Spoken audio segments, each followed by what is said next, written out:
ही पृथ्वी सुद्धा आपलं घरच आहे, हो की नाही? ती थोडीशी मोडली आहे.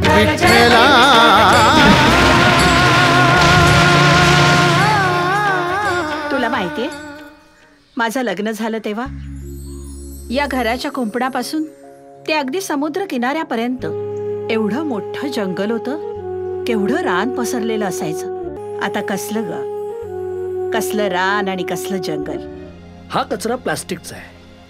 ह्याला नष्ट व्हायला 125 वर्ष लागतात रमण.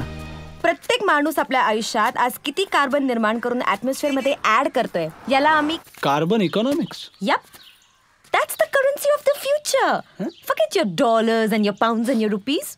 पुढे जग हे कार्बन क्रेडिट वरती धंदा करणार आहे. झक्कास.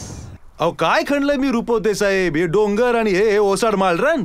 परिस्थितीच अशी आली आहे की जगात राहणाऱ्या प्रत्येक माणसाला पर्यावरण आणि वातावरण याचा विचार करावाच लागणार आहे. वाढविण्या सत्ता तुझी पेट विसिरान. पायघोड्यांना मुलांचा काही पत्ता लागत नाही, मी स्वतः जाऊन बघतो. मोक्ष प्राप्तीसाठी करसी जप पारायण. इथे काहीतरी विलक्षण घडतंय. अरबी समुद्रात ओशन नावाचं वादळ तयार होत आहे. ए जानू, या तळ्यातलं पाणी कालपासून ऍटलीस्ट 2 इंचाने वाढलंय. काय? ओ माय गॉड, म्हणजे ही जमीन कधी खचेल आणि. अरे मंडोर गंगा उतरली रे. जय जगदंब.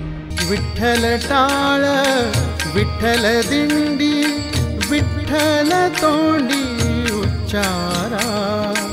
विठ्ठल तोंडी उच्चारा. आता माझ्या सायन्सला तुमच्या अध्यात्माची गरज आहे. भक्तांना फवारापासून दूर ठेवण्याचा हाच एक मार्ग आहे सर. This is nonsense. या लोकांना धोका कळत नाही का? राधेचे ते सगळंच देवाने दिलंय. ही देवाची करणी आहे असं मानलं जातं ना. तिथे श्रद्धा संपते आणि ही अंधश्रद्धा सुरू होते. मध्य अमेरिकेच्या माया संस्कृतीचं हेच म्हणणं होतं की 2012 साली पृथ्वीचा अंत आहे. इनफॅक्ट चायनीज आयचिंग ग्रंथामध्ये याचं प्रूफही आहे.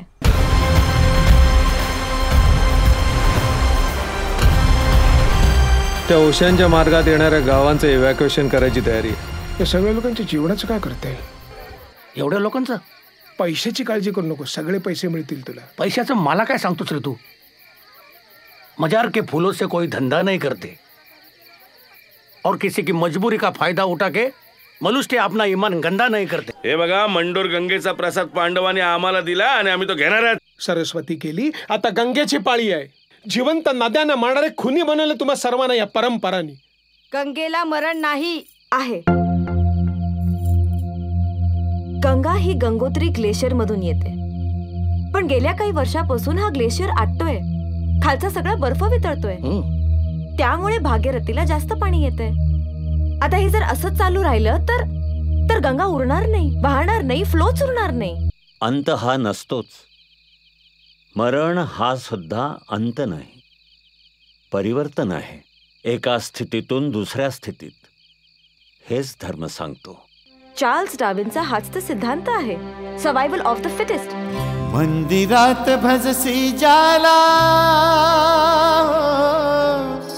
मंदिरात भजसी जाला, शोध रे जगात. मंदिरात भजसी जाला, शोध रे जगात. ज्याचा तुला ध्यास तो हा देव निसर्गात. ज्याचा तुला ध्यास तो हा देव निसर्गात. हे सगळं अचानक का घडतं? कसं घडलं सांगू शकेन, का घडलं देव जाणे. देवावर माझा विश्वास नाही. कसं आहे ना, शेवटी पेपर सेट करणारा देवच आहे. तो पोर्शन हळूहळू वाढवतो आणि सिलेबस प्रमाणे उत्तरं देखील पुरवतो.